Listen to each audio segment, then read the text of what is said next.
പ്രണവിലേക്ക് എത്തുമ്പോൾ പ്രണവിന് ചുറ്റുമുള്ള ആളുകൾ പ്രണവിൻ്റെ എല്ലാ കാര്യങ്ങളും ഭയങ്കര കോൺഷ്യസ് ആണ്, ഭയങ്കര കൺസേൺ ആണ്. അപ്പം നമ്മളും ആ ഒരു മൊമെൻറ്റിൽ തന്നെയായിരുന്നു. പുള്ളിയുടെ കൂടെ ഞാൻ എൻ്റെ എക്സ്പീരിയൻസ് ആണ്. ലൂസിഫർ എന്ന് പറഞ്ഞ സിനിമയിൽ ഞാൻ ടൊവിയുടെ BEd ഇതുപോലെ ഒരു 2-3 ഡേയ്സ് BEd നമ്മൾ ക്രിയേറ്റ് ചെയ്തിട്ടുണ്ട്, ഒരു സീൻ ഷൂട്ട് ചെയ്തിട്ടുണ്ട്. അപ്പോൾ അത് മാക്സിമം നാച്ചുറൽ ആയിട്ടുള്ള ആ ലുക്ക് കൊടുത്തത് കൊണ്ട് പുള്ളി അത് ഡിമാൻഡ് ചെയ്തു. അപ്പം താടി എന്ന് പറയുന്ന പ്രോസസ്സ് എന്നെ വിട്ട് പോകുന്നില്ല എന്നുള്ള പോലെയായിരുന്നു ഈ സിനിമയിൽ ഉണ്ടായിരുന്നത്. അതായത് സുരാജ് ഏട്ടനും ഇതേപോലെ താടിയായിട്ട് വന്നു, ജോയിൻ ചെയ്തു. പിന്നെ പുള്ളി വേറൊരു സിനിമയിലേക്ക് പോയി, തിരിച്ച് റീജോയിൻ ചെയ്യുന്നത് പുള്ളി ഷേവ്ഡ് ആയിട്ടാണ്. ഷൂട്ടിന്റെ സമയത്ത് ഈ അഭിമന്യു സിംഗ് വന്നത് ഷേവ് ചെയ്തിട്ടാണ്. അപ്പോൾ ഷേവ് ചെയ്ത് വന്നപ്പോൾ നമുക്ക് ആ ലുക്കല്ല, ഷേവ്ഡ് ആയിട്ടുള്ള ലുക്ക് നമ്മൾ ആഫ്റ്റർ പ്രസന്റിലേക്കാണ് നമ്മൾ മാറ്റി വെച്ചത്. പ്രിയദർശിനി രാംദാസിലേക്ക് വരികയാണെന്നുണ്ടെങ്കിൽ ലൂസിഫർ എന്ന് പറയുന്ന സിനിമയിൽ നിന്ന് കുറച്ച് ഇതിലേക്ക് വരും, കുറച്ചുകൂടെ ബോൾഡാണ്. അപ്പോൾ അത് നമ്മൾ അതിന് വേണ്ട എൻഹാൻസ് ചെയ്യുന്ന ചില കാര്യങ്ങൾ മാത്രം നിർത്തിക്കൊണ്ട് തന്നെ രാജു പറഞ്ഞ കാര്യങ്ങൾ തന്നെ നമ്മൾ അതിനായിരിക്കും ഫോളോ ചെയ്തിരിക്കുന്ന ഒരു പ്രോസസ്സാണ് ഇതിൽ ചെയ്തിരിക്കുന്നത്. 40-45 ഡേയ്സ് അല്ലെങ്കിൽ 60 ഡേയ്സിനകത്ത് സിനിമ നിൽക്കുമ്പോൾ സ്വാഭാവികമായിട്ടും ഒരു മേക്കപ്പ് ആർട്ടിസ്റ്റും അല്ലെങ്കിൽ ഡയറക്ടർ ആദ്യം ഒരു ബിസി ആക്ടറുടെ അടുത്ത് ചോദിക്കുന്നത് കണ്ടിന്യൂറ്റി പ്രോബ്ലംസ് ഉണ്ടോ എന്ന് ചോദിച്ചുകൊണ്ടാണ് ജോയിൻ ചെയ്യുക. അപ്പോൾ ഒരു ഫ്രീസ് ആയിട്ടുള്ളൊരു ഫേസ് ബോഡി എന്ന് പറയുമ്പോൾ നമ്മൾ ഭയങ്കരമായിട്ടുള്ള പീൽ ഫേസ് ആണ്, അതുപോലെ ഡ്രൈഡ് ആണ്. വൂണ്ടുകളുണ്ട്, പക്ഷെ വൂണ്ടുകൾക്കൊന്നും കളർ ഉണ്ടാവില്ല. ചില വർക്കിൽ ചില മേക്കപ്പ് ആർട്ടിസ്റ്റുകൾ ചില ലിമിറ്റേഷൻസിലൂടെ കടന്നു പോകും. അപ്പോൾ അത്തരം ലിമിറ്റേഷൻസ് ആർട്ടിസ്റ്റിൻ്റെ ഭാഗത്തു നിന്ന് ഉണ്ടാകുമ്പോൾ ആ ലിമിറ്റേഷൻസ് നമുക്ക് സ്ക്രീനിൽ ഇന്ന കാരണം കൊണ്ടാണ് എന്നുള്ളത് പറയാൻ പറ്റില്ല.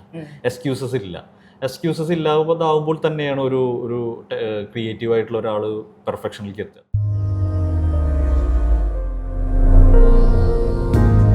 അങ്ങനെ 6 വർഷത്തെ ഇടവേളയ്ക്ക് ശേഷം എമ്പുരാൻ നമ്മളിലേക്ക് എത്തിയിരിക്കുകയാണ്. അപ്പോൾ സിനിമാ പ്രാന്തനിൽ നിന്ന് കൂടെ ഉള്ളത് എമ്പുരാൻ്റെ മേക്കപ്പ് ആർട്ടിസ്റ്റ് ശ്രീജിത്ത് ഗുരുവായൂരാണ്. ശ്രീജിത്ത് ഏട്ടാ, വെൽക്കം ടു സിനിമാ പ്രാന്തൻ. അപ്പം 6 വർഷത്തെ ഒരു വലിയ ഗ്യാപ്പ്. ഈ ഒരു ഗ്യാപ്പിന് ശേഷം ലൂസിഫർ നമ്മളെല്ലാവരും കണ്ടു, തിയേറ്ററിൽ പോയി എൻജോയ് ചെയ്തു. അതിനുശേഷം വീണ്ടും റിലീസ് ചെയ്തു.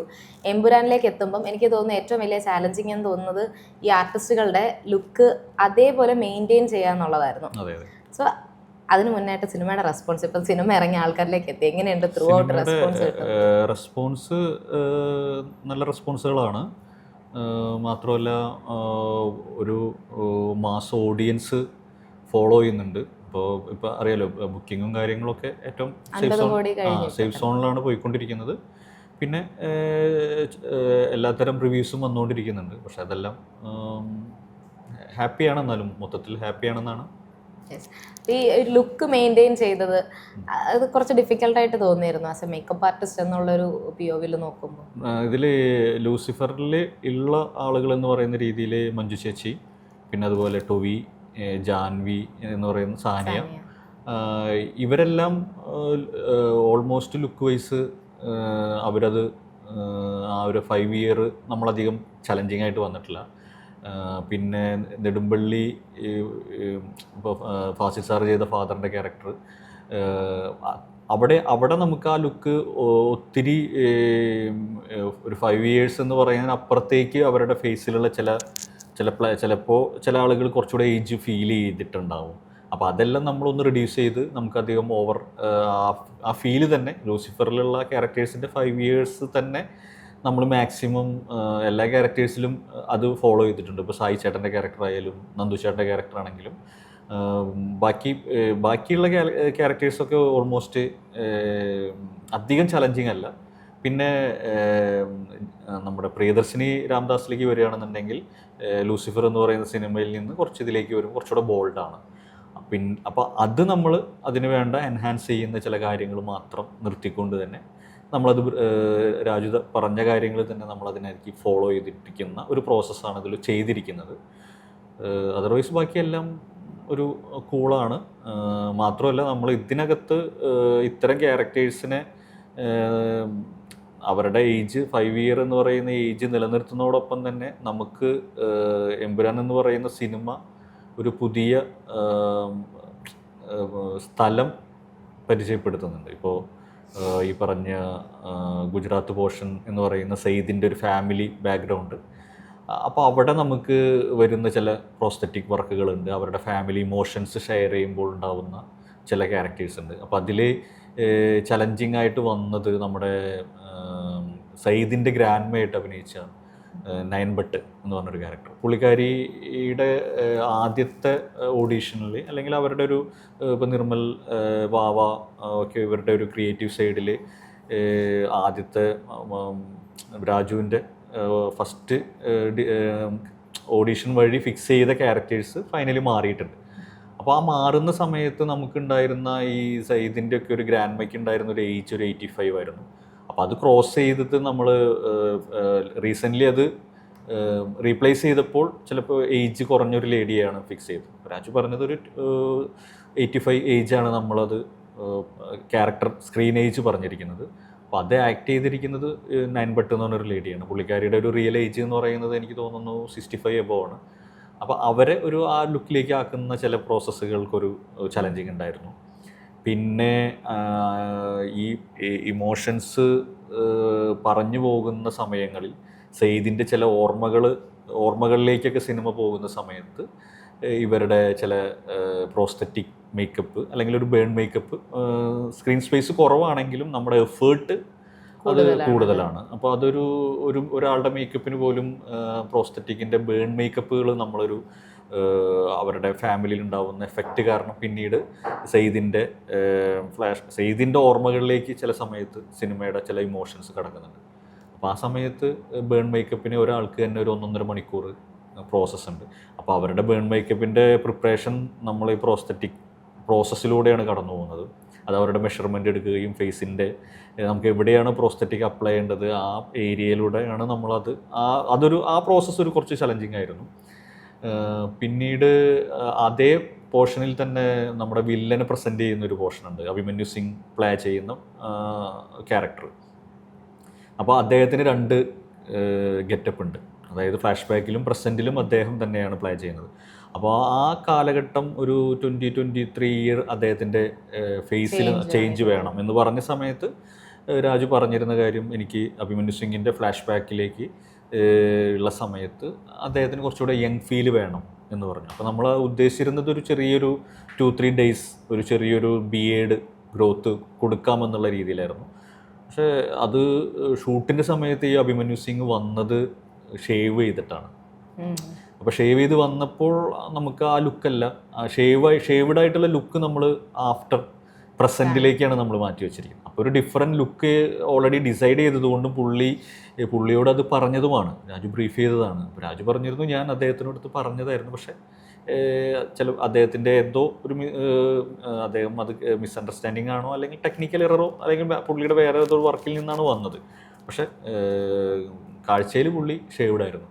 അപ്പോൾ രാജു പറഞ്ഞു, എനിക്ക് ആ ബിയേഡ് എനിക്ക് ക്രിയേറ്റ് ചെയ്യണം എന്ന് പറഞ്ഞു. പിന്നെ രാജുവിന് അത് പറയാനുള്ള ഒരു ട്രസ്റ്റ് എന്താണെന്ന് വെച്ച് കഴിഞ്ഞാൽ, ലൂസിഫർ എന്ന് പറഞ്ഞ സിനിമയിൽ ഞാൻ ടൊവിയുടെ ബിയേഡ് ഇതുപോലെ ഒരു 2-3 ഡേയ്സ് ബിയേഡ് നമ്മൾ ക്രിയേറ്റ് ചെയ്തിട്ടുണ്ട്, ഒരു സീൻ ഷൂട്ട് ചെയ്തിട്ടുണ്ട്. അപ്പോൾ അത് മാക്സിമം നാച്ചുറൽ ആയിട്ടുള്ള ആ ലുക്ക് കൊടുത്തത് കൊണ്ട് പുള്ളി അത് ഡിമാൻഡ് ചെയ്തു. അപ്പോൾ അത് തന്നെ നമുക്ക് വീണ്ടും ഇദ്ദേഹത്തിൻ്റെ അടുത്ത് നിന്ന് നമുക്കത് വേണം. പക്ഷെ അതിനു വേണ്ടി ഒരു ആർട്ടിസ്റ്റ് നമ്മളോട് കോപ്പറേറ്റ് ചെയ്യുമ്പോഴാണ് ആ ആർട്ട് ഫോം. അതിന് എത്ര മണിക്കൂർ എടുക്കും? അത് ബിയേഡ് ചെയ്യുന്നത് നമ്മൾ പണ്ട് കാലത്ത് സിനിമകളിലെ അന്ന് പണ്ട് കാലത്തെ സിനിമകളിലെ ലിമിറ്റേഷൻസ് വെച്ചിട്ട് അന്ന് ചെയ്യുന്ന മേക്കപ്പിനെ പലരും ട്രോൾ ചെയ്യുന്നത് ഉമിക്കരി വെച്ച മുഖം, ഉമിക്കരി അതായത് ചെറിയ ചെറിയ ബ്ലാക്ക് ഗ്രോത്ത് ആണല്ലോ. അപ്പോൾ അത് അന്നത്തെ ലിമിറ്റേഷൻസിൽ ഫൈബർ പോലെയുള്ള ചില മെറ്റീരിയലുകളൊക്കെ ആയിരിക്കും ഉപയോഗിച്ചിട്ടുണ്ടാവുക. അപ്പോൾ ആ പ്രോസസ്സ് ഈ കാലഘട്ടത്തിൽ എത്തി നിൽക്കുമ്പോൾ, ഇപ്പോൾ എമ്പുരാൻ പോലെ അല്ലെങ്കിൽ അഡ്വാൻസ്ഡ് സിനിമകളിൽ നമുക്ക് എത്തി നിൽക്കുമ്പോൾ, ഇത്രയും ആളുകളിലേക്ക് ഈ സിനിമ എത്തുമ്പോൾ ആ സിനിമയുടെ സ്ക്രീനിൽ ഒരു മേക്കപ്പ് ആർട്ടിസ്റ്റ് എന്നുള്ള രീതിയിൽ നമ്മളെ റെക്കഗ്നൈസ് ചെയ്യുന്ന നമ്മളുടെ ഒരു പ്രൊഫഷൻ ഡിമാൻഡ് ചെയ്യുന്ന ചില പ്രോസസ്സ് ഉണ്ട്. അപ്പം നമുക്ക് നമ്മുടെ സാധ്യതകളെ ഏറ്റവും യൂസ് ചെയ്യാൻ വേണ്ട എന്ന ലിമിറ്റേഷൻസ് ഉള്ള ഏരിയയാണ്. അപ്പോൾ ആ പ്രോസസ്സാണ് നമ്മൾ ഇതിനകത്ത് ഉപയോഗിച്ചിരിക്കുന്നത്. അപ്പോൾ ഉപയോഗിച്ചിരിക്കുന്നു എന്ന് പറയുമ്പോൾ നമ്മൾ ആർട്ടിസ്റ്റ് കംഫർട്ട് ആയില്ലെങ്കിൽ നമ്മളൊട്ടും കംഫർട്ട് ആവില്ല. അപ്പോൾ രാജുവിന് എന്നോടുള്ള ട്രസ്റ്റ് ഉണ്ട്. പക്ഷേ ഈ പറയുന്ന അഭിമന്യു സിംഗ് എന്ന് പറയുന്ന വ്യക്തി നോർത്തിൽ നിന്ന് വരുന്നൊരു ആക്ടറാണ്. അപ്പോൾ അദ്ദേഹത്തിന് മലയാള ഇൻഡസ്ട്രിയെക്കുറിച്ച് ടെക്നിക്കലി വാല്യൂഡ് ആയിട്ടുള്ള അല്ലെങ്കിൽ ഈ ഇൻഡസ്ട്രിയിലുള്ള ടെക്നീഷ്യൻസിനെ കുറിച്ച് അവയർനെസ് അല്ല. അപ്പോൾ അദ്ദേഹത്തിനോട് ഞാൻ പറഞ്ഞു, ഇങ്ങനെ കാരവാനിൽ ആദ്യം ഒരു ബ്രീഫിംഗ് ഉണ്ടായിരുന്നു. ബ്രീഫിംഗ് കഴിയുമ്പോൾ ഞാൻ പറഞ്ഞു, സാർ ഇങ്ങനെ ഒരു ബിയേഡ് നമുക്ക് വേണം, ഒരു 2-3 ബിയേഡ്. പുള്ളി ഞാൻ ഷേവ് ചെയ്തല്ലോ, എന്ത് ചെയ്യാം, ഒന്നും ചെയ്യാൻ പറ്റില്ല എന്ന് പറഞ്ഞു. അപ്പോൾ ഞാൻ പറഞ്ഞു, അല്ല, ഡയറക്ടർ അത് ഡിമാൻഡ് ചെയ്യുന്നുണ്ട്, അപ്പോൾ രാജു അത് പറഞ്ഞു, എനിക്ക് BEd വേണം, അപ്പോൾ ഹീസ് ഡൂയിങ് എന്ന് പറഞ്ഞപ്പോൾ പോലും ഞാൻ അദ്ദേഹമായിട്ട് ഇൻട്രാക്ട് ചെയ്യുമ്പോൾ പോലും അദ്ദേഹം നമ്മളിൽ ട്രസ്റ്റഡ് അല്ല. അതായത് ഫേക്കായിട്ടുള്ള ഒരു സാധനം അദ്ദേഹത്തിൻ്റെ മുഖത്തൊട്ടിച്ചിട്ട് അദ്ദേഹം പ്ലേ ചെയ്യണം. അപ്പോൾ അത് അദ്ദേഹത്തിന് കൺവിൻസിങ് അല്ല. അദ്ദേഹം അത് ചെയ്തിട്ടില്ല, എക്സ്പീരിയൻസ് ചെയ്തിട്ടില്ല.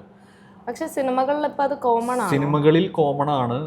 മാത്രമല്ല അത് കുറച്ച് ചലഞ്ചിങ് ആണ്. ആ ഗ്രോത്ത് പ്രോസസ്സ് കുറച്ച് ചലഞ്ചിങ് ആണ്. അതിൻ്റേതായിട്ടുള്ളൊരു എസ്തെറ്റിക് സ്വഭാവം ഇല്ലെങ്കിൽ അത് ഭയങ്കരമായിട്ട് ഒക്യോർഡാവും.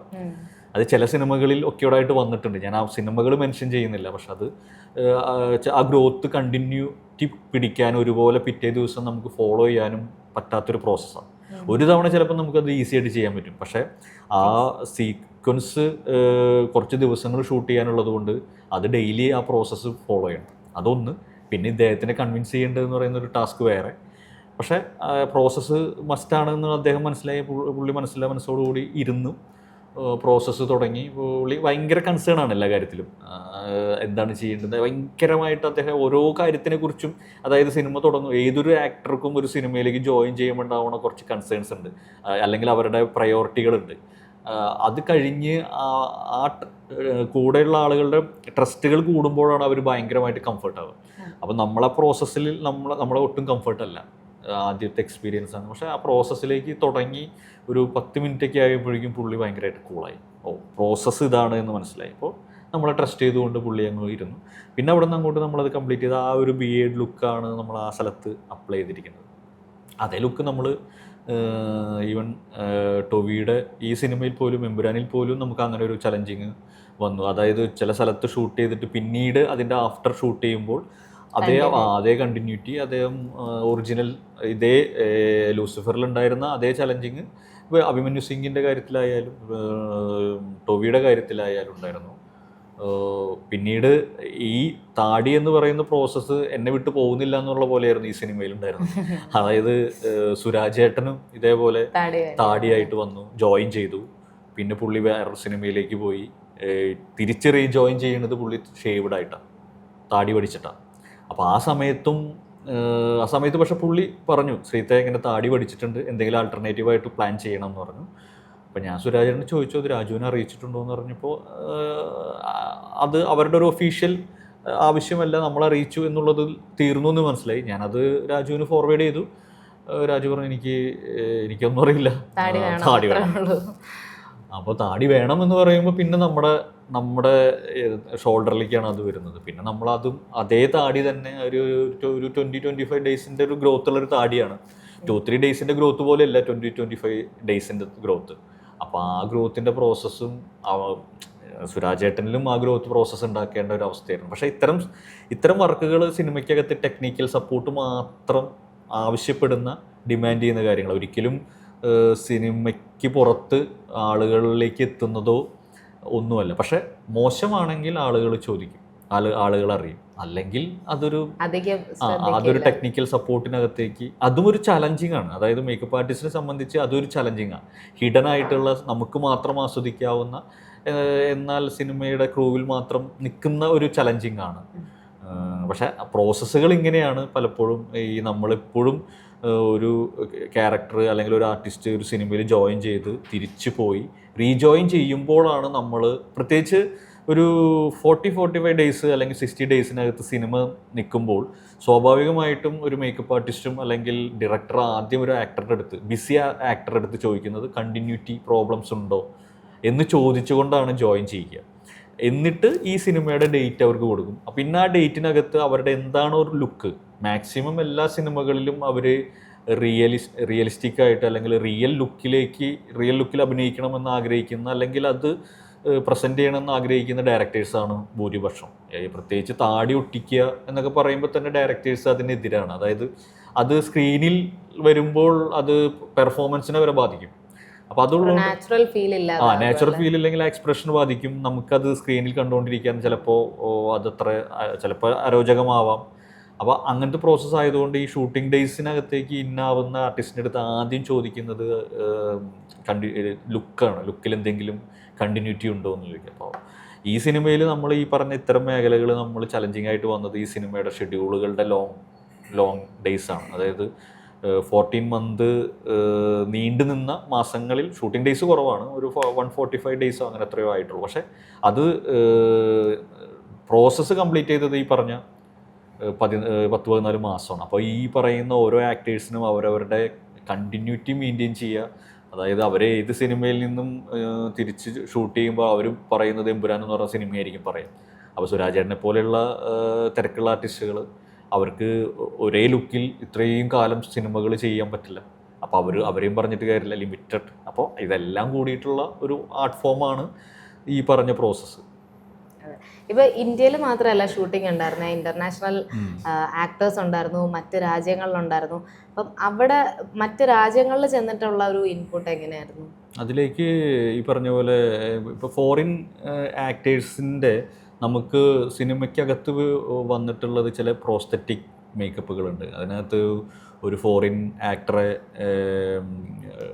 ഒരു ഫ്രീസ് ചെയ്തിട്ട് കാണിക്കുന്ന ഒരു പ്രോസസ്സ് ഉണ്ടായിരുന്നു. പക്ഷെ അത് നമ്മൾ എക്സ്പീരിയൻസ് ചെയ്തിട്ടുള്ളത് കൂടുതലും ഇന്ത്യൻ സ്കിൻ ടോണിലാണ്. അപ്പോൾ അതിനകത്ത് ആ പ്രോസസ്സിനകത്ത് നമ്മൾ ആദ്യം അപ്ലൈ ചെയ്ത കളറുകൾ, അതായത് ഫോറിനേഴ്സിൻ്റെ ചില സ്കിൻ ടോണിന് വ്യത്യാസമുണ്ട്. അപ്പോൾ നമ്മൾ അപ്ലൈ ചെയ്യുന്ന ചില കളറുകൾ എൻഹാൻസ് ആവില്ല.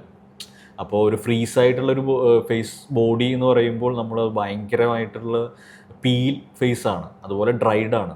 വൂണ്ടുകളുണ്ട്, പക്ഷേ വൂണ്ടുകൾക്കൊന്നും കളർ ഉണ്ടാവില്ല, അല്ലെങ്കിൽ ഡെപ്ത് ഉണ്ടാവില്ല, ഫ്രീസ്ഡ് ആയതുകൊണ്ട്. അപ്പോൾ നമുക്കത് എൻഹാൻസ് ചെയ്യാൻ നമ്മളെ സപ്പോർട്ട് ചെയ്യുന്ന വൂണ്ട് കളറുകളൊന്നും ഉണ്ടാവില്ല. ഇപ്പോൾ ബ്ലഡ് സ്റ്റെയിനിൻ്റെ കളറുകൾ, അല്ലെങ്കിൽ റെഡ്, ബ്ലാക്ക്, ഇത്തരം കളറുകളിലാണ് നമ്മളൊരു വൂണ്ടിന് ഡെപ്ത് കൊടുക്കുന്നത്. പക്ഷെ അതൊന്നും ഇല്ലാതെ പ്ലെയിൻ ആവും വേണം. എന്നാൽ ഫ്രീസ് ചെയ്യുമ്പോൾ ഉണ്ടാവുന്ന എഫക്ട്സ് നമ്മൾ ഇന്ത്യൻ സ്കിൻ ടോണിൽ നമ്മൾ ഒരുപാട് എക്സ്പീരിയൻസ് ചെയ്തിട്ടുണ്ട്. പക്ഷെ അതൊരു ഫോറിൻ സ്കിൻ ടോണിലേക്ക് എക്സ്പീരിയൻസ് ചെയ്തപ്പോൾ അതൊരു ഡിഫറെൻ്റ് ആയിരുന്നു. നമ്മൾ ആദ്യം അപ്ലൈ ചെയ്ത പല കളറുകളും എൻഹാൻസ്ഡ് ആവണില്ല. അതൊരു എക്സ്പെരിമെൻ്റ് ആയിരുന്നു. അപ്പോൾ നമുക്ക് മനസ്സിലായി, ഓഹോ, ഇതിനകത്ത് അടുത്ത പല ഷെയ്ഡുകളിലേക്ക് പോയി. അപ്പോൾ അതിൻ്റെ ഒരു ഔട്ട്ലുക്കിൽ രാജു കണ്ടു കഴിഞ്ഞപ്പോൾ രാജുവിന് അതിൻ്റെ ചില ഷെയ്ഡുകൾ രാജുവിന് വർക്കായി. പറഞ്ഞു എനിക്ക് കുറച്ചും കൂടി ആവാമെന്ന് പറയുന്ന സ്ഥലത്ത് നമ്മളൊന്നും കൂടി അത്തരം ഒരു ഏരിയയിലൂടെ കടന്നു പോയിട്ടുണ്ട്. അതാണ് അതിനകത്തൊരു ചലഞ്ചിങ് ആയിട്ടുള്ളത്. ബാക്കിയെല്ലാം നോർമൽ മേക്കപ്പുകളും കാര്യങ്ങളും ഒക്കെ തന്നെയായിരുന്നു. എമ്പുരാന്റെ ബഡ്ജറ്റ് അങ്ങനെ എവിടെയും റിവീൽ ചെയ്തിട്ടില്ല, പക്ഷെ എന്നാലും ഇതിന്റെ മേക്കപ്പിന് വേണ്ടി മാത്രം ഏകദേശം എത്ര ചെലവായി എന്നൊക്കെ പറയാൻ പറ്റും? ഇതിനകത്ത് സിനിമ തുടങ്ങുമ്പോൾ മുതൽ പ്രൊഡക്ഷൻ സൈഡിൽ നിന്നും ഒരു നോ ബഡ്ജറ്റ് പോലെയാണ് ഈ സിനിമയുടെ ബഡ്ജറ്റ് പോയിക്കൊണ്ടിരുന്നത്. അതായത് നമ്മളൊന്നും ഈ സിനിമ തുടങ്ങുമ്പോൾ ഈ സിനിമയുടെ ബഡ്ജറ്റ് ഇതാണ് എന്നുള്ള രീതിയിലല്ല എല്ലാ ടെക്നീഷ്യൻസും വർക്ക് ചെയ്തിരിക്കുന്നത്. അതായത് പറയുന്ന കാര്യങ്ങൾക്കായാലും തരുന്ന റിക്രൂട്ട്മെൻറ്റ്സ് ആണെങ്കിലും, അല്ലെങ്കിൽ ഓരോന്നിനും നമുക്കുണ്ടാവുന്ന പല ചില ചേഞ്ചസുകളുണ്ട്, ചില ബ്രീഫിനുള്ള ചില ചേഞ്ചസുകളുണ്ട്. അപ്പോൾ ആദ്യം സിനിമ തുടങ്ങുന്ന സമയത്തുണ്ടായിരുന്ന ബ്രീഫല്ല ഈ പ്രോസ്തറ്റിക് മേക്കപ്പ് ആണെങ്കിൽ. അപ്പോൾ അത്തരം കാര്യങ്ങളിൽ നമ്മളതൊരു ഒരു ലിമിറ്റഡ് ബഡ്ജറ്റിനപ്പുറത്ത് ഇത് ടെക്നിക്കലി എത്രമാത്രം ഈ സിനിമ നന്നാക്കി എടുക്കണം എന്നുള്ള രീതിയിലാണ് ഓരോ ടെക്നീഷ്യൻസും അവരുടെ എഫേർട്ട്. അപ്പോൾ അതുകൊണ്ട് തന്നെ അതിന് ഏറ്റവും നല്ല സപ്പോർട്ട് തരുന്ന ആശീർവാദിൻ്റെ ആനണി ചേട്ടൻ ഭയങ്കര സപ്പോർട്ടീവാണ്. ഒരു രീതിയിലും പ്രൊഡക്ഷൻ സൈഡിൽ നിന്ന് ഒരു ബഡ്ജറ്റിനെ കുറിച്ച് വറി ചെയ്യാതെ ഹൈലി ടെക്നിക്കലി രാജുവിനെ സപ്പോർട്ട് ചെയ്യുന്ന ഒരു ടീമിനെ ട്രസ്റ്റ് ചെയ്തുകൊണ്ടാണ്. അപ്പോൾ അതുകൊണ്ടൊരു ബഡ്ജറ്റ് പറയാന്നുള്ളത് ഇതിനകത്ത് ടാസ്ക്കാണ്. ഇപ്പം നമ്മൾ സിനിമ ഇറങ്ങിയെങ്കിലും സോഷ്യൽ മീഡിയയിൽ ഇപ്പം എല്ലാവരും പറഞ്ഞുകൊണ്ടിരിക്കുന്ന സ്പോയിലേഴ്സ് ഒന്നും പാടില്ല. കാരണം ഇനിയും ഒരാഴ്ചത്തേക്ക് എല്ലാം ഫില്ലാണ്, എല്ലാ തിയേറ്റേഴ്സും. കേരളത്തിലുള്ള ഏത് നോക്കിയാലും ഇപ്പോൾ നമ്മൾ കൊച്ചിയിൽ ഞാൻ നോക്കിയപ്പോഴും എല്ലാം ഫില്ലാണ്. അധികം സ്പോയിലേഴ്സ് ഇല്ലാതെ വേണം അത് നമുക്ക് ഇൻ്റർവ്യൂ കൊണ്ടുപോകാൻ. പക്ഷേ എനിക്ക് തോന്നുന്നു കുറച്ച് പേര് അറിഞ്ഞു വരുന്ന ഒന്നാണ് ഇതിലെ ഒരാളുടെ സാന്നിധ്യം, പ്രണവ് മോഹൻലാൽ. പറയാമല്ലോ അല്ലേ? അപ്പം പ്രണവായിട്ടുള്ള എക്സ്പീരിയൻസും ആൻഡ് അതിൽ വന്നിട്ടുള്ള മേക്കപ്പിൻ്റെ, ഇപ്പോൾ പ്രണവിന് ഇടയ്ക്ക് കുറച്ചൊന്ന് എയറിലായതായിരുന്നു ഒരു ലുക്കിൻ്റെ വെച്ചിട്ടൊക്കെ. അവിടെ നിന്ന് വീണ്ടും എമ്പുരാനിലൂടെ അത് നമ്മൾ എക്സ്പെക്ട് ചെയ്യാത്തൊരു വേഷം കൂടെ ആയിരുന്നു. സോ അദ്ദേഹത്തിൻ്റെ കൂടെ ഉള്ളത് എങ്ങനെയായിരുന്നു? അത് ഇപ്പോൾ പ്രണവിൻ്റെ ലുക്ക് എയറിലാകുന്നതിൻ്റെ ഒരു പ്രശ്നം എന്ന് പറഞ്ഞാൽ ചില വർക്കിൽ ചില മേക്കപ്പ് ആർട്ടിസ്റ്റുകൾ ചില ലിമിറ്റേഷൻസിലൂടെ കടന്നു പോകും. അപ്പോൾ അത്തരം ലിമിറ്റേഷൻസ് ആർട്ടിസ്റ്റിൻ്റെ ഭാഗത്തു നിന്ന് ഉണ്ടാകുമ്പോൾ ആ ലിമിറ്റേഷൻസ് നമുക്ക് സ്ക്രീനിൽ ഇന്ന കാരണം കൊണ്ടാണ് എന്നുള്ളത് പറയാൻ പറ്റില്ല, എക്സ്ക്യൂസസ് ഇല്ല. എക്സ്ക്യൂസസ് ഇല്ലാതാവുമ്പോൾ തന്നെയാണ് ഒരു ഒരു ക്രിയേറ്റീവ് ആയിട്ടുള്ള ഒരാൾ പെർഫെക്ഷനിലേക്ക് എത്തുക. അപ്പോൾ അതുകൊണ്ട് ഈ ഈ ചലഞ്ചിങ് എനിക്കും ഉണ്ടായിരുന്നു. സിനിമ തുടങ്ങുന്ന ഒരു പ്രോസസ്സ് കഴിഞ്ഞ സമയത്ത് പ്രണവിൻ്റെ ലുക്കിനകത്ത് ഒരു കാലഘട്ടമുണ്ട്. അപ്പോൾ ആ കാലഘട്ടം മെൻഷൻ ചെയ്യണമെങ്കിൽ അദ്ദേഹത്തിൻ്റെ മേക്ക് ഓവർ ഡിമാൻഡ് ചെയ്യുന്നുണ്ട്. അപ്പം ഞാൻ രാജുവിൻ്റെ അടുത്ത് പറഞ്ഞു എനിക്ക് അദ്ദേഹത്തിൻ്റെ കൂടെ ഒന്ന് വർക്ക് ചെയ്യണം, ട്രയൽ ചെയ്യണം എന്നുള്ള പ്രോസസ്സ് പറഞ്ഞു. അപ്പോൾ രാജു പറഞ്ഞു ഓക്കെ ടേക്ക് യുവർ ടൈം എന്നുള്ള രീതിയിൽ ആ പ്രോസസ്സ് ഷൂട്ടിൻ്റെ പ്രോസസ്സ് നടക്കുമ്പോഴാണ് പ്രണവിലേക്ക് അപ്രോച്ച് ചെയ്യുന്നത്. അപ്പോൾ പ്രണവിന് നമുക്ക് എല്ലാവർക്കും അറിയാം, അദ്ദേഹം ട്രാവൽ ഇഷ്ടപ്പെടുന്ന ഒരാളാണ്. അപ്പോൾ നമുക്ക് പ്രണവിൻ്റെ ഇപ്പോൾ ലാൽ സാർ എന്ന് പറയുന്ന ഒരു ഫാദർ ഉണ്ടെങ്കിലും അദ്ദേഹത്തിൻ്റെ കൂടെ നമ്മൾ ഒത്തിരി വർക്ക് ചെയ്തിട്ടുണ്ട്. അദ്ദേഹത്തിൻ്റെ കംഫർട്ട് സോൺ നമുക്കറിയാം. പക്ഷേ പ്രണവിലേക്ക് എത്തുമ്പോൾ പ്രണവിന് ചുറ്റുമുള്ള ആളുകൾ പ്രണവിൻ്റെ എല്ലാ കാര്യങ്ങളും ഭയങ്കര കോൺഷ്യസ് ആണ്, ഭയങ്കര കൺസേൺ ആണ്. പക്ഷേ അപ്പം നമ്മളും ആ ഒരു മൊമെൻറ്റിൽ തന്നെയായിരുന്നു. പുള്ളിയുടെ കൂടെ ഞാൻ എൻ്റെ എക്സ്പീരിയൻസ് ആണ്. അപ്പോൾ ഞാൻ അതിൻ്റെ ഒരു പ്രീ വർക്ക് എന്നുള്ള രീതിയിൽ അദ്ദേഹത്തിൻ്റെ ചെന്നൈയിലുള്ള ലാൽ സാറിൻ്റെ വീട്ടിലേക്ക് പോകുന്നു. ഞാൻ ട്രാവൽ ചെയ്യുന്ന സമയത്ത് ഞാൻ എത്തുന്നതിൻ്റെ ഒരു 15 മിനിറ്റ് മുമ്പ് അദ്ദേഹം എന്നെ തിരിച്ചിങ്ങോട്ട് വിളിക്കുന്നു. പക്ഷെ എൻ്റെ കയ്യിൽ നമ്പറില്ല. അപ്പോൾ പറഞ്ഞു ശ്രീജിത്ത് ഭായ് എനിക്ക് പ്രോപ്പർ വേർഡ് അറിയില്ല, ശ്രീജിത്ത് എന്നുള്ള രീതിയിൽ എനിക്ക് കോൾ ചെയ്തു. അപ്പോൾ ഞാൻ പറഞ്ഞു ഹലോ ആരാണ്. അപ്പോൾ എനിക്ക് ശബ്ദവും മനസ്സിലാവുന്നില്ല, നമ്പറും ഇല്ല. പെട്ടെന്ന് പറഞ്ഞു ചെന്നൈയിലേക്ക് വന്നുകൊണ്ടിരിക്കുകയല്ലേ എന്ന് പറഞ്ഞു. അപ്പോഴാണ് ഞാൻ ഇങ്ങനെ സിദ്ധു ചേട്ടൻ എന്ന് പറഞ്ഞിട്ട്, സിദ്ധു പനക്കിൽ എന്ന് പറഞ്ഞാൽ സിദ്ധു ചേട്ടൻ പറഞ്ഞിട്ട് അപ്പോഴാണ് ഞാൻ റീകളക്ട് ചെയ്യുന്നത്. അപ്പോൾ ഞാൻ പറഞ്ഞു അയ്യോ സോറി ഞാൻ അങ്ങോട്ട് തന്നെ വന്നുകൊണ്ടിരിക്കുകയാണ്, കറക്റ്റ് ഷാർപ്പ് ടൈമിലെത്തും. ഓക്കെ എന്ന് പറഞ്ഞപ്പോഴേക്കും പുള്ളി വീട്ടിലേക്ക് നമുക്കൊരു എക്സൈറ്റ്മെൻ്റ് ഉണ്ട്. പ്രണവിൻ്റെ ഒരു പറഞ്ഞു കേട്ട പ്രണവിൻ്റെ ചില ഇഷ്ടങ്ങൾ കേട്ടിട്ടൊക്കെയാണ് നമ്മൾ ചെല്ലുന്നത്. അപ്പോൾ നമുക്കറിയില്ല അതെങ്ങനെയായിരിക്കും. അപ്പോൾ നേരിട്ട് ചെന്ന് ഞാൻ എൻ്റെ ബാഗും എൻ്റെ കൂടെ നരസിംഹസ്വാമി എന്ന് പറഞ്ഞൊരു ഹെയർ സ്റ്റൈലിസ്റ്റും കൂടിയുണ്ട്, വിത്ത് മേക്കപ്പ് ആർട്ടിസ്റ്റും കൂടിയാണ് പുള്ളി. ഞാനും നരസിംഹസ്വാമിയും കൂടിയാണ് പോകുന്നത്. അപ്പോൾ ഞങ്ങൾ രണ്ടുപേരും കൂടി പോകുന്ന സമയത്ത് എൻ്റെ കയ്യിൽ ബാഗുണ്ട്. അപ്പോൾ ബാഗ് എടുത്ത് നമ്മൾ ചെന്ന് നമ്മൾ വിഗിൻ്റെ പ്രോസസ്സ് തുടങ്ങി. അപ്പോൾ വിഗിൻ്റെ പ്രോസസ്സ് തുടങ്ങുമ്പോൾ പുള്ളി വളരെ കൂളായി തൊട്ടടുത്ത് നിൽക്കുക. അതായത് പുള്ളിക്ക് വേണ്ടി ഒരു ചെയർ അവിടെ ഇട്ടിട്ടുണ്ട്. ആ ചെയറിലാണ് നമ്മൾ ട്രയൽ മേക്കപ്പ് തുടങ്ങുന്നത്. പക്ഷേ പുള്ളി അവിടെ ഇരിക്കാതെ നമ്മളെ കംഫർട്ടാക്കാൻ വേണ്ടി നമ്മുടെ അടുത്ത് നിന്നിട്ട് ഇങ്ങനെ നമ്മുടെ ഓരോ കാര്യങ്ങൾ ഇങ്ങനെ കൗതുകത്തോട് നോക്കുക. ഇപ്പോൾ ഞാൻ ബ്രഷ് ചെയ്യുന്ന സമയത്ത് പെട്ടെന്ന് എൻ്റെ ബ്രഷ് കയ്യിൽ നിന്ന് താഴെ വീണു. അപ്പോൾ ചാടി നമ്മുടെ കൂടെ ഉണ്ടായിരുന്ന സാമി എടുക്കുന്നതിനേക്കാൾ മുമ്പ് ഫ്ലെക്സിബിളായിട്ട് പുള്ളി ആ ബ്രഷ് എടുത്ത് നിറഞ്ഞു തരുമ്പോൾ അപ്പം നമ്മൾ വീണ്ടും അതൊരു ഓർഗാനിക്കായിട്ട് ഭയങ്കര നാച്ചുറലായിട്ട് ഉണ്ടാവുന്ന ചില റിഫ്ലക്ഷൻസ് ആണ്. അതായത് കൂടെയുള്ള ഒരാളെ ഏറ്റവും കൂടുതൽ അറിയാൻ ശ്രമിക്കുക, അല്ലെങ്കിൽ അയാളുടെ കൂടെ നിൽക്കുക എന്ന് പറയുന്ന ഒരു പ്രോസസ്സ് ആ സെക്കൻഡിൽ നമുക്ക് മനസ്സിലായി. പിന്നെ ബ്രഷ് ചെയ്യുമ്പോൾ ഞാൻ കൂടുതൽ അതായത് ബ്രഷ് വീഴരുതേ എന്നുള്ള രീതിയിലാണ് ബ്രഷ് ചെയ്ത് കഴിഞ്ഞ് ഔട്ട്ലുക്ക് ചെയ്ത് കഴിഞ്ഞ സമയത്ത് പുള്ളി നേരെ സാറിൻ്റെ വൈഫ് ഉണ്ടായിരുന്നു, സുചേച്ചി ഉണ്ടായിരുന്നു. പുള്ളിക്കാരോട് ചോദിച്ചു അമ്മ എന്നൊക്കെ. പുള്ളിക്കാരി ഹാപ്പിയാണ്. അപ്പോൾ സുരേഷ് ബാലാജി സാർ ഉണ്ടായിരുന്നു, അവരുടെ ഫാമിലി ഉണ്ടായിരുന്നു. അവരുടെ ഒരു ഫാമിലിയുടെ ഒരു ഗെറ്റ് ടുഗദർ അങ്ങനെ എന്തോ ഒരു സൺഡേ പ്രോഗ്രാമായിരുന്നു നടക്കണം. അപ്പോൾ ഞാൻ പറഞ്ഞു കുഴപ്പമില്ല, ഞാൻ പെട്ടെന്ന് തീർക്കാമെന്ന് പറഞ്ഞപ്പോൾ ഇല്ല നിങ്ങൾ സമയം എടുത്ത് തീർത്തോളൂ എന്ന് പറഞ്ഞാൽ ഭയങ്കര കംഫർട്ടാണ്. അതല്ല അങ്ങനെ ഔട്ട്ലുക്ക് കഴിഞ്ഞിട്ട് പുറത്തേക്ക് ഇറങ്ങുമ്പോൾ കാണാം എൻ്റെ ബാഗ് നോക്കുമ്പോൾ ബാഗ് കാണാമല്ല, ബാഗ് എടുത്തിട്ട് പുള്ളി പുറകില്ല. അപ്പോൾ ഞാൻ പറഞ്ഞു അയ്യോ കാണാം ബാഗ്. അതായത് ഞാനിതിൻ്റെയൊക്കെ ഒരു രത്നച്ചുരുക്കം എന്താണെന്ന് പറഞ്ഞാൽ ഞാൻ പേഴ്സണലി ഞാൻ പറയാം. ഇപ്പോൾ ഇപ്പോൾ ആക്ടേഴ്സ് ആണെങ്കിലും ആരാണെങ്കിലും നമുക്ക് ചില മൊമെൻറ്റുകൾ, നമ്മളെ ഹൈപ്പുകൾ, നമുക്ക് കിട്ടുന്ന അപ്രീഷ്യൻസ്, അതിലൂടെയൊക്കെയാണ് നമ്മളെ തന്നെ ഞാൻ എന്ന് പറയുന്ന ചില ഭാവങ്ങൾ ഉണ്ടാവുന്നത്. അല്ലെങ്കിൽ നമ്മുടെ ഉള്ളിൽ എന്തെങ്കിലും ഒരു അഹങ്കാരം ഉണ്ടെങ്കിൽ അതൊരു 2 മിനിറ്റ് പ്രണവുമായിട്ട് സംസാരിച്ചാൽ അതില്ലാണ്ടാവും അതാണ് എനിക്ക് പ്രണവ് എന്ന് പറയുന്ന വ്യക്തിയോടുള്ള ഷൂട്ടിൻ്റെ പ്രോസസ്സിലും അതെ. അതായത് ഷൂട്ട് പാക്കപ്പായി കഴിഞ്ഞിട്ടും നമ്മൾ ആ ഷൂട്ടിൻ്റെ അവിടെ നിന്ന് പുറത്തേക്ക് പോകുന്ന ഡോറ് തുറക്കുന്ന സമയത്താണെങ്കിലും പുള്ളി ഫ്രണ്ടിലുണ്ട്. പെട്ടെന്ന് ഡോറ് ഓപ്പൺ ചെയ്തിട്ട് പുള്ളി നിൽക്കുക, നമ്മൾ കിടന്നിട്ട് തടയ്ക്കുള്ളൂ. ആ ഒരു അറ്റൻഷനും അതിൻ്റെ ആവശ്യമില്ലാത്തൊരു ആളാണ്. അദ്ദേഹത്തിനെല്ലാം ഉണ്ട് മീൻസ്. അപ്പോൾ അത് ഈ പറഞ്ഞ പോലത്തെ ഒരു ഭയങ്കര എക്സ്പീരിയൻസ് ആണ്. അതായത് എനിക്ക് ഏറ്റവും കൂടുതൽ ഞാൻ എൻ്റെ ഈ ഇത്രയും മേക്കപ്പ് ആർട്ടിസ്റ്റ് എന്നുള്ള രീതിയിൽ എൻ്റെ ഈ കരിയർ ലൈഫ് എടുത്തു കഴിഞ്ഞ് കഴിഞ്ഞാൽ പ്രണവ് എന്ന് പറയുന്ന ഒരു വ്യക്തി നമ്മളിൽ ഉണ്ടാക്കിയിട്ടുള്ള ഒരു ഇമ്പാക്റ്റ് വളരെ വലുതാണ്. അത് സത്യം പറഞ്ഞാൽ ഇനിയും എനിക്ക് ചിലപ്പോൾ പറയാനുണ്ട്. അത് അറിയാതെ വരുന്നതാണ്. അത് അത്രയും എക്സ്പീരിയൻസ് കൊണ്ട് നമുക്ക് കിട്ടിയതാണ്. അത് എപ്പോഴും ഞാൻ ഉള്ളിൽ എൻ്റെ ഉള്ളിൽ എന്തെങ്കിലും അഹങ്കാരം ഉണ്ടെങ്കിൽ ഞാൻ ആ മൊമെൻറ്റിലേക്കാണ് ഞാൻ ഡൈവേർട്ട് ചെയ്യുന്നത്. അത് അവിടെ ഇല്ലാണ്ടാവും. ഈ പൃഥ്വിരാജ് എന്ന ഡയറക്ടർ സെറ്റിലേക്ക് വരുന്നതിന് മുൻപാണല്ലോ ഈ മേക്കപ്പ് എന്ന ഈ ഒരു ഏരിയ. അതിലേക്ക് വരുമ്പോൾ എങ്ങനെ പിടിവാശിക്കാരനായ ഒരു ഡയറക്ടറാണോ പൃഥ്വിരാജ്? അങ്ങനെ പിടിവാശി അല്ല, അദ്ദേഹത്തിനൊരു പെർഫെക്ഷൻ ഉണ്ട്, അദ്ദേഹത്തിനൊരു കൺവിൻഷൻ ഉണ്ട്. ഈ സിനിമ എന്താകണം, ഈ സിനിമയുടെ ഒരു ഔട്ട് എന്തായിരിക്കണം, അല്ലെങ്കിൽ അതിൻ്റെ പെർഫെക്ഷൻ എന്തായിരിക്കണം. അപ്പോൾ അതിന് ടെക്നിക്കലി പുള്ളി തരുന്ന ഫ്രീഡം, ആ ഫ്രീഡം ഓരോ ടെക്നീഷ്യൻസിനും അത് ഡിസർവ് ചെയ്യുന്ന പോലെ തന്നെയാണ് അദ്ദേഹം തരുന്ന സ്പേസ്. പക്ഷേ അദ്ദേഹത്തിൻ്റെ വ്യൂവിൽ അദ്ദേഹത്തിൻ്റേതായിട്ടുള്ള മൂവ്മെൻറ്റിൽ തന്നെയാണ് അദ്ദേഹം മൂവ് ചെയ്യുന്നത്.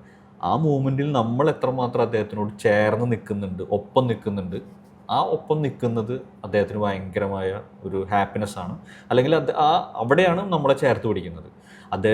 ചിലപ്പോൾ നമുക്ക് എന്തെങ്കിലും രീതിയിൽ പുള്ളിയുടെ കൂടെ ആ പെർഫെക്ഷൻ ആയില്ലെങ്കിൽ പോലും പുള്ളി അത് മീൻസ് ഓക്കെ എന്നുള്ള രീതിയിൽ പറയുമെങ്കിലും, പക്ഷേ നമ്മൾ ഓരോരുത്തരും അദ്ദേഹത്തിൻ്റെ മൂവ്മെൻറ്റും അദ്ദേഹത്തിൻ്റെ ആ പാഷൻ അല്ലെങ്കിൽ ആ വർക്ക് ചെയ്യാനുള്ള ആ പുള്ളിയുടെ ആ പെർഫെക്ഷൻ എന്ന് പറയുന്ന പ്രോസസ്സിൻ്റെ കൂടെ നമ്മളറിയാതെ ട്രാവൽ ചെയ്യും. പിന്നെ ഞാനുൾപ്പെടെ എല്ലാവരും അത് തന്നെയാണ് ഉള്ളിൽ ഫൈറ്റ് ചെയ്തുകൊണ്ടിരിക്കുന്നത്. അപ്പോൾ അതുകൊണ്ട് അതിനെ പിടിവാശി എന്ന് പറയാൻ പറ്റില്ല. ചിലപ്പോൾ പറയുന്ന കമാൻഡിങ് അങ്ങനെയാണ്, എനിക്കത് വേണം എന്നൊക്കെ ചിലപ്പോൾ പറയാം. അത് വേണം അത് തന്നെയാണല്ലോ ഫാക്റ്റ്.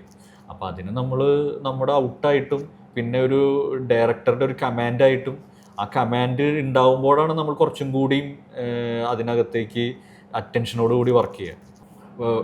ഡയറക്ടർ എന്നുള്ള രീതിയിൽ പുള്ളിയെ വേണം എന്ന് പറയുന്നതിനെ നമ്മളത് അദ്ദേഹം അത് പറയണം എന്ന് തന്നെയാണ് അദ്ദേഹത്തിൻ്റെ ആവശ്യം. അതാണ് ഒരു വർക്ക് പെർഫെക്ഷൻ ആവണമെങ്കിൽ എനിക്കത് വേണം എന്ന് പറയുമ്പോൾ അതിൻ്റെ സാധ്യതകളാണ്, നമുക്ക് അതിനുള്ള സാധ്യതകളുണ്ട്. അതായത് അതിൻ്റെ ഒരു അവൈലബിലിറ്റി നിങ്ങൾക്ക് ഇതിൻ്റെ എക്സ്ട്രീം ഏത് സാധ്യതകളിലേക്ക് വേണമെങ്കിലും നിങ്ങൾക്ക് പോവാം. ആ സ്പേസ് തരുമ്പോൾ നമ്മളവിടെ പോവാതെ നിൽക്കുന്നത് ലിമിറ്റേഷനാണ്. അപ്പോൾ ഇങ്ങനെയുള്ള സിനിമകളിൽ നമുക്ക് കിട്ടുന്ന ഫ്രീഡം അതാണ്. നമുക്ക് ആ ടെക്നിക്കലി എത്രമാത്രം പെർഫെക്ഷൻ കൊണ്ടുവരാൻ പറ്റുന്ന ഇതുപോലെയുള്ള ഡയറക്ടേഴ്സിൻ്റെ കൂടെ വർക്ക് ചെയ്യുമ്പോൾ കിട്ടുന്ന ഒരു കോൺഫിഡൻസ് മാത്രമല്ല, ഒരു ക്യാൻവാസ്, അതിനകത്ത് എല്ലാം ഉണ്ട്. നമുക്കത് പ്രൊവൈഡ് ചെയ്യാൻ പറ്റുന്ന ഒരു പ്രൊഡ്യൂസർ ഉണ്ടാവുക, ട്രസ്റ്റ് ചെയ്യുന്ന ഇതുപോലെയുള്ള രാജുവിനെ പോലെയുള്ള ഡയറക്ടേഴ്സിൻ്റെ ഇതുപോലെയുള്ള പ്രൊജക്റ്റുകൾ കൊമേഴ്ഷ്യലി വയബിൾ ആകുമ്പോൾ ഉണ്ടാകുന്ന ഒരു ഗുണം എന്താണെന്ന് വെച്ച് കഴിഞ്ഞാൽ അതിനകത്തേക്ക് ഒരു ടീം ഫോം ആവും. മാത്രമല്ല അതുപോലെ മറ്റ് പ്രൊജക്റ്റുകൾ വീണ്ടും ഉണ്ടാവുക എന്നുള്ളത് ഒരു വലിയൊരു സാധ്യതയാണ്. അല്ലെങ്കിൽ കമ്പയർ ചെയ്യുന്നത് വേറെ രീതിയിലായിരിക്കും. അപ്പോൾ ഇത്തരം ആളുകളുടെ കൂടെയാണ് നമുക്ക് സുഖമായിട്ട് സ്മൂത്ത് ഡ്രൈവ് ചെയ്യാൻ പറ്റും. ഇപ്പം ഈ എല്ലാ മേക്കപ്പിനും കുറച്ചധികം ടൈം കൺസ്യൂമിങ് ആണല്ലോ. അപ്പം ഏതെങ്കിലും ഒരു സിറ്റുവേഷൻ ഉണ്ടായിരുന്നു എല്ലാം ചെയ്ത് കംപ്ലീറ്റ് ആയിട്ട് ഇന്ന സീൻ ഷൂട്ട് ചെയ്യണ്ട എന്ന് പറഞ്ഞിട്ടുള്ള സിറ്റുവേഷൻ ഉണ്ടായിട്ടുണ്ടായിരുന്നു? അത് ഒത്തിരി ആയിട്ടുണ്ടായിട്ടുണ്ട്. നമ്മുടെ ഇതിനകത്തുള്ള സെയ്ദിൻ്റെ ഫ്ലാഷ് ബാക്കുകളിലേക്ക് പോകുന്ന സമയത്ത് ഒരു ബേൺ മേക്കപ്പ് ഉണ്ട്. അതൊരു സെയ്ദിൻ്റെ പ്രസൻറ്റിലെ സെയ്ദിൻ്റെ ഓർമ്മയാണ്, പക്ഷേ ഫ്ലാഷ് ബാക്കിലാണ് അത് ആ ഇൻസിഡൻറ്റ് നടന്നുള്ളത്. സെയ്ദിൻ്റെ ചിന്തയാണ്, സെയ്ദ് കണ്ട സെയ്ദിൻ്റെ ഇമോഷൻസാണത്. സെയ്ദ് ഒത്തിരി വർഷം അത് ഹോൾഡ് ചെയ്തിട്ടുള്ള ഒരു ഇമോഷനാണ്. അപ്പോൾ അത് റിവീൽ ചെയ്യുന്ന സമയത്ത് നമ്മൾ ആ സെയ്ദിൻ്റെ ഫാമിലീനെ ഒരു ബേൺ മേക്കപ്പുകൾ ചെയ്തുകൊണ്ടാണ് നമ്മളത് ചെയ്തത്. അത് ചെയ്ത ആദ്യത്തെ ദിവസം അത് ഷൂട്ട് ചെയ്യാൻ പറ്റിയില്ല. രണ്ടാമത്തെ ദിവസം എനിക്ക് തോന്നുന്നത് മഴയുടെ ഇഷ്യൂസ് കാരണം, ക്ലൈമറ്റിൻ്റെ ഇഷ്യൂ കാരണം അത് ഷൂട്ട് ചെയ്യാൻ പറ്റില്ല. അപ്പോൾ അത്തരം ദിവസങ്ങളാണ് ഒരാൾക്ക് വേണ്ടി നമ്മളൊരു മിനിമം ഒരു 1.5 മണിക്കൂർ ഇൻവെസ്റ്റ് ചെയ്യും. ഒരു 3-4 പേരെ നമ്മൾ പാരലി ആ മണിക്കൂറുകൾ അതായത് ബാലൻസ് ചെയ്തുകൊണ്ടാണ് നമ്മളത് കവർ ചെയ്യുന്നത്. അപ്പോൾ അത് അത്രയും ചെയ്ത് കഴിയുന്ന സമയത്തായിരിക്കും നമ്മൾ പാക്കപ്പ് ഇന്ന് ഷൂട്ട് ചെയ്യാൻ പറ്റില്ല എന്ന് പറയുമ്പോൾ നമ്മൾ ഓക്കെ, നമുക്കത് ഒന്നും ചെയ്യാനില്ല. അപ്പോൾ അത് എല്ലാ സിനിമകളിലും ഉണ്ടാവും. പ്രത്യേകിച്ച് നമ്മളൊരു 3 മണിക്കൂർ പ്രോസ്തറ്റിക് മേക്കപ്പ് ഒക്കെ ചെയ്ത് കഴിഞ്ഞിട്ട് ഒരു ഷോട്ട് പോലും എടുക്കാത്ത ചില മൊമെൻറ്റ്സ് ഉണ്ടാവും. അവിടെയൊക്കെ നമുക്കൊന്നും ഹെൽപ്ലെസ് ആണ്. എന്തായാലും എല്ലാവരും ഒരൊറ്റ കാര്യത്തിന് വേണ്ടിയിട്ടാണ് ക്രിയേറ്റീവായിട്ട് ടൈം വാല്യൂ ചെയ്തിട്ട് തന്നെയാണ് എല്ലാവരും വർക്ക് ചെയ്യുന്നത്. പക്ഷേ നമ്മുടെ കൺട്രോളല്ലാത്ത ചില കാര്യങ്ങൾ, മഴ അല്ലെങ്കിൽ ഇഷ്യൂസ്, അതൊക്കെ വരുമ്പോൾ നമുക്കൊന്നും ചെയ്യാൻ പറ്റില്ല. അങ്ങനെ അത് നമ്മൾ അതെൻ്റെ കരിയറിൽ ഒത്തിരി ഉണ്ടായിട്ടുണ്ട്, പല പല സമയങ്ങളിൽ ഉണ്ടായിട്ടുണ്ട്, പലപ്പോഴും പ്രതീക്ഷിക്കുകയും ചെയ്യാല്ലേ. അതെ, ഇനിയും ഇഷ്ടം പോലെ ഉണ്ടായിട്ടുണ്ട്. നമ്മൾ മെൻ്റലി ഡൗൺ ആയിട്ടുണ്ട് പല സമയങ്ങളിലും. പക്ഷെ അത് അവരുടെ ഡയറക്ടർക്ക് ഒരു ആർട്ട് മാത്രമല്ലല്ലോ. ഡയറക്ടർക്ക് മേക്കപ്പ് മാത്രമല്ല, ആർട്ട് മീൻസ് ഒരു മേക്കപ്പ് മാത്രമല്ല ഡയറക്ടർക്ക് ലാസ്റ്റ് മൊമെൻറ്റിൽ ഇത് ക്യാമറയിലേക്ക് പതിക്കാനുള്ള ഏറ്റവും കംഫർട്ട് ഉണ്ടാക്കി കൊടുക്കുക എന്ന് പറയുന്നതാണ് ബാക്കി ചുറ്റുമുള്ള ആൾക്കാർ. അപ്പോൾ ആ പോയിന്റിൽ അദ്ദേഹത്തിന് അത് പ്രോസസ്സ് ചെയ്യാൻ പറ്റാത്തൊരു പോയിന്റ്, അദ്ദേഹത്തിൻ്റെ കൺട്രോൾ അല്ലാത്തൊരു കാരണം കൊണ്ട് സംഭവിക്കുമ്പോൾ അദ്ദേഹത്തിന് ഒന്നും ചെയ്യാനില്ല. ചില ഡയറക്ടേഴ്സിൻ്റേതായിട്ടുള്ള ചില പ്രശ്നങ്ങളിൽ എന്തെങ്കിലും ഉണ്ടാവുക എന്നല്ലാതെ. പക്ഷേ ഓൾമോസ്റ്റ് നമ്മൾ ഈ പ്രോസ്തറ്റിക് മേക്കപ്പ് വരുമ്പോൾ എന്തായാലും സ്വാഭാവികമായിട്ട് ഒരു 3 മണിക്കൂർ പ്രോസസ്സ് ഉണ്ട്. അപ്പോൾ ആ പ്രോസസ്സ് നമ്മളത് എപ്പോൾ തുടങ്ങണം എന്നുള്ളത് ടൈം മാനേജ്മെൻറ്റിൻ്റെ ഒരു പ്രശ്നമാണ്. അപ്പോൾ ഷൂട്ട് തുടങ്ങുന്നതിൻ്റെ ഒരു 3-3.5 മണിക്കൂർ മുമ്പ് നമ്മളത് പ്ലാൻ ചെയ്യും. പിന്നെ സ്വാഭാവികമായിട്ടും ഇവരും 3.5 മണിക്കൂർ ആവുമെന്നുള്ളത് കൊണ്ട് ഇവർ ചിലപ്പോൾ വേറെ ചില കാര്യങ്ങളിലേക്കൊക്കെ ഷൂട്ട് ചെയ്തു വരാം.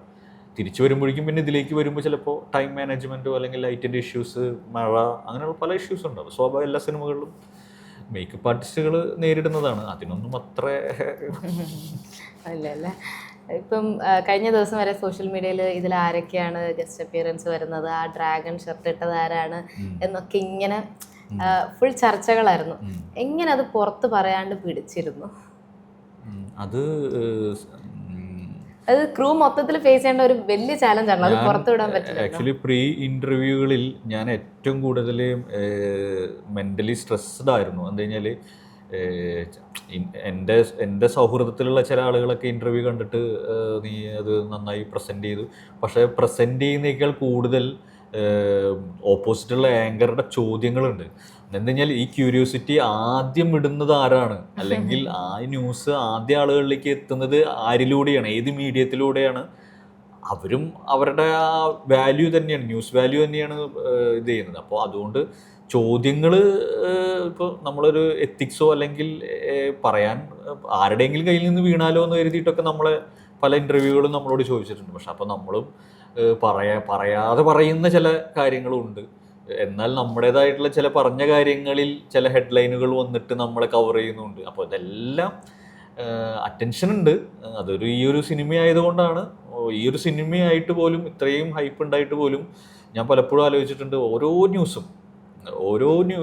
എമ്പുരാൻ്റെ ഓരോ ന്യൂസും ഭയങ്കരമായ ഹൈപ്പിലേക്ക് പോകുമ്പോഴും ആ കൗതുകം ഈ പോയിന്റ് വരെ, റിലീസാവുന്ന പോയിന്റ് വരെ, അതിൻ്റെ വാല്യൂ, ആ ഒരു പ്രോസസ്സ് ഇവിടം വരെ എത്തിയെന്നുണ്ട്.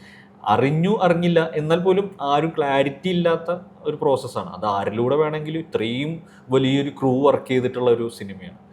അപ്പോൾ ആ ക്രൂവിൽ നിന്ന് ആരുടെ വായിൽ നിന്നോ അല്ലെങ്കിൽ അറിഞ്ഞോ അറിയാതെയോ ഒക്കെ സംഭവിക്കും. പിടിച്ചു നിന്ന് പുറത്തു വിടാതെ. പിന്നെ അതൊരു സിനിമയുടെ ചില ഒരു സിനിമയ്ക്ക് ഡിമാൻഡ് ചെയ്യുന്ന കാര്യങ്ങൾ, പിന്നെ നമ്മൾ ചെയ്യുന്ന ജോലിയോടുള്ള ഒരു ട്രസ്റ്റ് അല്ലെങ്കിൽ വിശ്വാസം അല്ലെങ്കിൽ കൂറ് എന്ന് വേണമെങ്കിൽ പറയാം. അങ്ങനെ അത് ആരും പറയില്ല, പ്രൊഫഷണലി ആരും പറയില്ല. ഇപ്പോഴും അത് പറയാറായിട്ടില്ല. കാരണം സിനിമ ഇനിയും കാണാൻ ഒരുപാട് പേരുണ്ട്. ഫസ്റ്റ് ഡേ ഒന്നും ആരും കണ്ടിട്ടില്ല, വളരെ കുറച്ച് ശതമാനം ആൾക്കാർ മാത്രമേ കണ്ടിട്ടുള്ളൂ. സോ ഇപ്പോഴും നമുക്ക് ഇന്റർവ്യൂയിലൂടെ അത് റിവീൽ ചെയ്യാനായിട്ട് പറ്റില്ല, സിനിമ കണ്ടു തന്നെ അത് എക്സ്പീരിയൻസ് ചെയ്യാല്ലേ. പിന്നെ തേർഡ് പാർട്ടിലേക്കുള്ള എന്തെങ്കിലും പറയാൻ പറ്റുമോ? തേർഡ് പാർട്ടിലേക്കാണ് സിനിമ വന്ന് കൺക്ലൂഡ് നിൽക്കുന്നത്.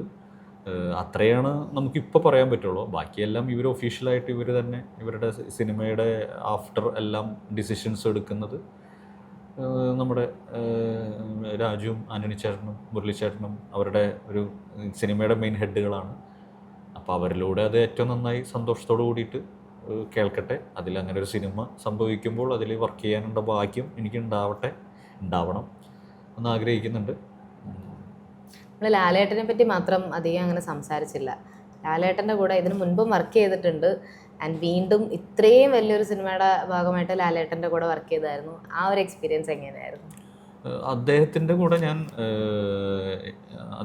ഞാൻ കിളിച്ചുണ്ടൻ മാമ്പഴം എന്ന് പറയുന്ന സിനിമ മുതൽ ഞാൻ അസിസ്റ്റൻ്റായിട്ട് വർക്ക് ചെയ്തിട്ടുണ്ട്. കിളിച്ചുണ്ടൻ മാമ്പഴം, ഉടയോൻ, പരദേശി, ആകാശഗോപുരം എന്ന് പറഞ്ഞൊരു ലണ്ടനിൽ വർക്ക് ചെയ്ത സിനിമ.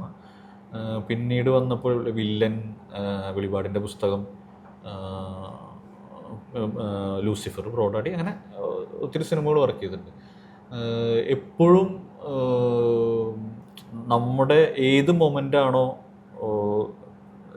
പറഞ്ഞു നിർത്തിയത് ആ മൊമെൻറ്റിൽ പുള്ളിയിൽ നിന്ന് റീസ്റ്റാർട്ട് ചെയ്യാൻ പറ്റുന്ന, അല്ലെങ്കിൽ ആ ന്യൂസ് ചോദിക്കുന്ന, ഞാൻ ചെയ്ത ചില 1-2 വീഡിയോസൊക്കെ ചെയ്തിട്ടുണ്ട്. അപ്പോൾ അത് മോനെ എന്താ ഈ വീഡിയോ, പുതിയ വീഡിയോ എന്താണ് എന്ന് ചോദിക്കുന്ന ആ ഇപ്പം നമ്മളിൽ കാണുന്ന എന്തെങ്കിലും സ്പെഷ്യലുണ്ടോ അത് അദ്ദേഹം ചോദിക്കുകയും അതിനെക്കുറിച്ച് അതെങ്ങനെയാണ്, എന്താണ് എന്ന് അറിയാനുള്ള കൗതുകത്തിലൊക്കെ പുള്ളി തരുന്നൊരു ചെറിയ മോട്ടിവേഷൻ, അതായത് അദ്ദേഹത്തിൻ്റെ കൂടെ നിൽക്കുമ്പോൾ കിട്ടുന്ന ചെറിയ ചെറിയ മോട്ടിവേഷൻ ഉണ്ട്. അത് വലിയൊരു, അപ്പോൾ അതൊരു കംഫർട്ടാണ്.